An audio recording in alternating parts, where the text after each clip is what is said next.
ሰበር ዜና እነሆ የተፈራው ደረሰ። ትራምፕ ሩቅ ሆነው የለኮሱት እሳት ደጃቸው ደርሷል። ኢራን የአሜሪካ ከተሞችን መደብደብ እንደምትጀምር መዛቷ ሲሰማ የአሜሪካ ነዋሪዎች የማስጠንቀቂያ መልእክት እንዲደርሳቸው እየተደረገ መሆኑ ታውቋል። ወዲህ ደግሞ ግዙፉ የአሜሪካ የጦር መርከብ እንደ ቋያ እሳት ነዷል። አሜሪካ ቆስላለች፣ እስራኤልም እየተንገዳገደች ነው። ትራምፕ እናሸንፋለን ብለው የገቡበት ጦርነት መዓት እያመጣባቸው ነው። እንደ ጆርጅ ቡሽና ባራክ ኦባማ ሁሉ ትራምፕን ጦርነት ሊሸነፉ ይመስላል። ኢራን ዛሬ ያደረገችው ድብደባ አሜሪካና እስራኤልን ያቆሰለ ሆኗል። ኢራን ከሰሞነኛው ጥቃት አንሰራርታ አፈር ድሜ ያበላ ጥቃትን እየፈጸመች ነው። በተጨማሪም ከቀናት በፊት አብይ አህመድ አርፈውበት የነበረው ኤርፖርት ከሰዓታት በፊት በሚሳኤል አንድደዋለች። ውድ የአዲስ ፖስት ቤተሰቦች፣ ኢራን አንሰራርታለች። ከሰሞነኛው ድብደባ ንቅታ እጅን በአፍ የሚያስጭኑ አጃኢበኛ ጥቃቶችን እየፈጸመች ነው። ዛሬ ደግሞ አሜሪካን በቀጥታ ለመምታት የሚያግዛትን ሚሳኤል ለመጀመሪያ ጊዜ ይፋ አድርገዋለች። ጉዳዩ ትራምፕን ያስጨነቀ ሲሆን የአሜሪካ የሚሳኤል መከላከያዎች በተጠንቀቅ እንዲሆኑም አዘዋል። እነዚህን ጉዳዮች በስፋት እንቃኛለን። ቪዲዮን ላይክና ሼር በማድረግ ጥቂት ደቂቃዎችን አብራችሁን እንድትቆዩ ግብዣችን ነው። የአሜሪካ ከተሞች ሊነዱ ነው። ኢራን አደርገዋለሁ ስትል ዝታለች። የኢራን አብዮታዊ ዘብ አሜሪካንን በደቂቃዎች ውስጥ የሚያወድም ሚሳኤል ይፋ አድርጓል። ኢራን ጠላት ወዳለቻቸው ሀገራት ድብደባዋን ያጠናከረች ሲሆን አሁን ደግሞ አሜሪካንን በቀጥታ የሚመታ ሚሳኤል አዘጋጅቻለሁ እያለች ነው። የኢራን መንግስት 10,000 ኪሎ ሜትር ርቀት ተጉዞ ኢላማውን መምታት የሚችል አህጉር አቋራጭ ባሊስቲክ ሚሳኤል ICBM መሞከሯን አስታውቃለች። ይህ ሙከራ በዓለም አቀፍ የደህንነት ተንታኞች ዘንድ ትልቅ መነጋገሪያ ሆኗል። ሪፖርቱ እንደሚያመለክተው ይህ ሚሳኤል በተሳካ ሁኔታ ከተሞከረ ኢራን በቀጥታ አሜሪካንን የመምታት አቅም እንዳላት የሚያሳይ ነው።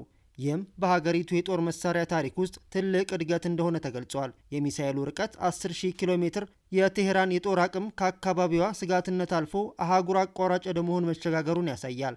ይህ እርምጃ በምዕራባውያን ዘንድ ከፍተኛ ስጋት የፈጠረ ሲሆን በስትራቴጂካዊ የኃይል ሚዛን ላይ ለውጥ ሊያመጣ እንደሚችል ይጠበቃል። ጉዳዩ እስካሁን በገለልተኛ ወገን ባይረጋገጥም ሙከራው እውነት ከሆነ በኢራንና በምዕራባውያን መካከል ያለው ውጥረት ይበልጥ እንደሚያባብሰው ተገምቷል። ኢራን በቀጥታ ወደ አሜሪካ ለመተኮስ ሚሳኤሎቿን ማዘጋጀቷን ይፋ ባደረገች በሰዓታት ልዩነት ውስጥ ደግሞ የአሜሪካንን የጦር መርከብ አንድደዋለች። የኢራን መንግስት ቴሌቪዥን የአገሪቱን የባህር ኃይል ተዋጊዎች ዛሬ ጠዋት በሰሜናዊ ባህረ ሰላጤ ውስጥ አንድ የአሜሪካን የነዳጅ መርከብ ላይ ጥቃት መፈጸማቸውን ዘገበ። መርከቧ በፋርስ ባህረ ሰላጤ ሰሜናዊ ክፍል በሚሳኤል ተመታለች እና በአሁን ሰዓት በእሳት እየነደደች ነው ሲል የእስላማዊ አብዮት ዘብ መንግስት ቴሌቪዥን በሰጠው መግለጫ አስታውቋል። መግለጫው አክሎም በባህረ ሰላጤው መካከል እስከ ህንድ ውቅያኖስ ድረስ የሚዘልቀው የሆርሙዝ ሰርጥ ላይ ሙሉ ቁጥጥር እንዳለው ተናግሯል። የኢራን አብዮታዊ ዘብ የሰጠው መግለጫ ትክክለኝነት በሌላ ወገን አልተረጋገጠም። የዩኬ የባህር ንግድ ድርጅት ቀደም ሲል አንድ የጭነት መርከብ ዛሬ ጠዋት በሰሜናዊ ባህረ ሰላጤ በኩዌት የባህር ዳርቻ ላይ መመታቱን ተናግሯል። የድርጅቱ መግለጫ አክሎም ከፍተኛ ፍንዳታ መሰማቱንና ቀጥሎም ከአካባቢው አነስተኛ ጀልባ ሲወጣ መመልከቱን አስታውቋል። ከጭነት መርከቡ የሚወጣው ነዳጅ ዘይት በውሃ ላይ ይታያል። ይህም አካባቢው ላይ ጉዳት ሊያስከትል ይችላል። የእሳት አደጋ ስለመድረሱ የተገለጸ ነገር የለም። የመርከቧ ሰራተኞችም በደህና ሁኔታ ላይ ናቸው ሲሉ ተደምጠዋል። የጦር መሳሪያዎች ክምችትና አቅርቦት ብቻቸውን የግጭቶችን ውጤት አይወስኑም። በሩሲያ በሁለቱም ረገድ የምትበለጠው ዩክሬን ለዚህ ጥሩ ማሳያ ነች። ይህም ቢሆን ግን የጦር መሳሪያ ክምችት በጦርነት ውስጥ ወሳኝ መሆኑ የሚካድ አይደለም። የዘመቻው ፍጥነት ከመጀመሪያው ጀምሮ ከፍተኛ ነበር። ሁለቱ ወገኖች ከሚያመርቱት በላይ መሳሪያዎችን በፍጥነት እየተጠቀሙ ይገኛሉ። በቴል አቪቭ የሚገኘው የብሔራዊ የደህንነት ጥናት ተቋም INSS አሜሪካና እስራኤል ከ2,000 በላይ ጥቃቶችን ፈጽመዋል ሲል ግምቱን አስቀምጧል። እያንዳንዱ ጥቃት በርካታ ጥይቶችን የሚይዝ ነው። ኢራን 571 ሚሳኤሎችና 1391 ድሮኖችን አስወንጭፋለች ብሏል INSS። ብዙዎቹ ጉዳት ሳያደርሱ መከላከል ተችሏል። ሁለቱም ወገኖች ጦርነቱ በቀጠለ ቁጥር አሁን ባለው አቅም ለመቀጠል አስቸጋሪ ሆነባቸዋል። የምዕራባውያን ባለስልጣናት ኢራን የምትተኩሰው ሚሳኤል ቁጥር መቀነሷን እየገለጹ ነው። በጦርነቱ የመጀመሪያ ቀናት በመቶዎች የሚቆጠሩ ሚሳኤሎች ይተኮሱ የነበረ ቢሆንም አሁን ቁጥራቸው በጥቂት ደርዘኖች ተገድበዋል። ከጦርነቱ በፊት ኢራን ከ2,000 በላይ አጭር ርቀት ባላስቲክ ሚሳኤሎች ክምችት እንዳላት ተገምቷል። ምን ያህል የጦር መሳሪያዎች በእጃቸው ላይ እንዳለ ግን በትክክል አይታወቅም። እነዚህ አሃዞች በይፋ ከታወቁ ለባላንጣዎች ጥሩ ግብዓት ስለሚሆኑ ነው የማይገለጹት። የአሜሪካ ጦር ከፍተኛ አዛዥ ጀነራል ዳን ኬን ረቡዕ ዕለት እንደተናገሩት ኢራን የምታስወነጭፈው የባላስቲክ ሚሳኤል ከመጀመሪያው ቀን በ86 በመቶ ቀንሷል። የአሜሪካ ማዕከላዊ ሴንትኮም በበኩሉ ባለፉት 24 ሰዓታት ውስጥ ብቻ በ23 በመቶ ቀንሷል ብለዋል። ኢራን ከጦርነቱ መጀመር በፊት በ10 ሺዎች የሚቆጠሩ ሻሃድ የተሰኙ አጥፍቶ ጠፊ ድሮኖችን በብዛት እንዳመረተች ይታመናል። ቴክኖሎጂውን ወደ ሩሲያም ልካለች። ሩሲያ ቴክኖሎጂውን ተጠቅማ የራሷን የሻሂድ ድሮን በማምረት ዩክሬን ውስጥ አስከፊ ጥቃት ለመፈጸም እየተጠቀመችበት ነው።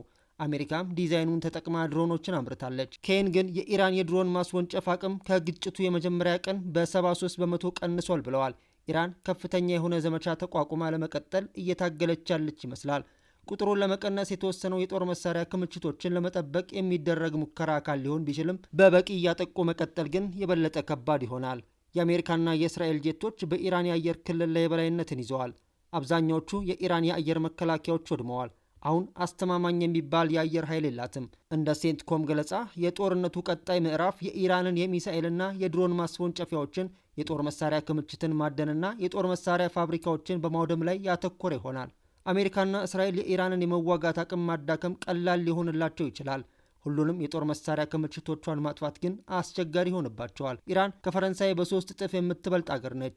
ይህም የጦር መሳሪያዎቿን ከአየር ጥቃት ደብቆ ለማቆየት ያስችላታል። የቅርብ ጊዜ ታሪክ የሚያሳየውም በአየር ጥቃት የሚካሄዱ ጦርነቶች ውስንነት እንዳለበት ነው። የእስራኤል ጦር ለ3 ዓመታት ከፍተኛ የቦምብ ድብደባ ከፈጸመ በኋላም በጋዛ የሚገኘው ሐማስን ማውደም አልቻለም። በየመን የሚገኙት የሁቲ አማጽያን ለ1 ዓመት ያህል በአሜሪካ የአየር ጥቃት ቢፈጸምባቸውም መቋቋም ችለዋል። አንዳንድ የጦር መሳሪያዎቻቸውንም አትርፈዋል። በአንጻሩ አሜሪካ በዓለም ላይ ቀዳሚውን የጦር ኃይል ባለቤት ናት። የጦር መሳሪያ ክምችቶቿም ከየትኛውም ሀገር የሚልቁ ናቸው። የአሜሪካ የጦር ኃይል አሁንም የሚተማመነው በተወሰነ መጠን በሚመረቱ ውድ የጦር መሳሪያዎች ላይ ነው። ዶናልድ ትራምፕ በዚህ ሳምንት መጨረሻ ላይ የጦር መሳሪያ አምራቾች ምርታቸውን እንዲጨምሩ ጫና ለመፍጠር ስብሰባ እንደጠሩ ተዘግቧል። ይህ ደግሞ የአሜሪካ የጦር መሳሪያ ክምችት ጭምር ሊመናመን እንደሚችል አመላካች ነው። የኢራን ጦር በመዳከሙ አሜሪካ አሁን ላይ ጥቃት ለመሰንዘር አንጻራዊ ነጻነት ስላላት አንዳንድ ጫናዎች ሊቀንሱላት ይችላሉ። ኬን እንዳሉት ከሆነም አሜሪካ እንደ ቶም ሃውክ ክሩዝ ሚሳኤሎች ያሉ ውድና የተራቀቁ የረዥም ርቀት መሳሪያዎችን መጠቀም አቁማለች። የአሜሪካ አየር ኃይል አሁን ላይ ርካሽ የሚባሉ እንደ ጄዳም ያሉ ቦምቦችን እየተጠቀመ ይገኛል። በዋሽንግተን የሚገኘው የስትራቴጂክና ዓለም አቀፍ ጥናቶች ማዕከል CSIS ባልደረባ የሆኑት የቀድሞ የአሜሪካ ባህር ኃይል ኮሎኔል ማርክ ካንቺያን መጀመሪያው ላይ በርቀት ከተደረጉ ጥቃቶች በኋላ አሜሪካ አሁን ርካሽ ሚሳኤሎችና ቦምቦችን መጠቀም ትችላለች ብለዋል። አሜሪካ ይህንን የውጊያ አካሄድ ተጠቅማ ለዘላለም በሚባል ደረጃ መቀጠል እንደምትችል ተናግረዋል። ጦርነቱ በቀጠለ ቁጥር የኢላማዎች ዝርዝር እየቀነሰ ስለሚሄዱ የዘመቻው ፍጥነት እየቀነሰ ይሄዳል ማለት ነው። ማርክ ካንቺያን እንደሚሉት አሜሪካ በ10 ሺዎች የሚቆጠሩ የጄዳም ቦምቦች ባለቤት ናት። ውድ የሆነው የአየር መከላከያ ስርዓት አቅርቦት ግን አናሳ ነው። በግጭቱ መጀመሪያ ላይ ከኢራን የሚሰነዘሩ የበቀል ጥቃቶችን ለማክሸፍ የአየር መከላከያ ስርዓቶች ወሳኝ ነበሩ። የፓትሪዮት ሚሳኤሎች ከፍተኛ ፍላጎት አላቸው። ከአሜሪካ በተጨማሪ የአረብ አጋሮቿና ዩክሬን ይፈልጉታል። እያንዳንዱ ሚሳኤል $4 ሚሊዮን ያወጣል። አሜሪካ በዓመት ወደ 700 የሚጠጉ የፓትሪዮት ሚሳኤሎችን ታመርታለች ተብሎ ይታመናል። ኢራቅ የባለስቲክ ሚሳኤሎችን ማስወንጨፏን ከቀጠለች አሜሪካ ያሏትን ውስን ክምችቶች መጨረስ ትጀምራለች። የCSIS ባለሙያ ካንቺያን እንደሚሉት ከሆነ አሜሪካ 1600 የሚጠጉ የፓትሪዮት ሚሳኤሎች ሊኖሯት ይችላሉ ሲሉ ገምተዋል። ይህ ቁጥር በቅርብ ቀናት ውስጥ ተመናምኗል።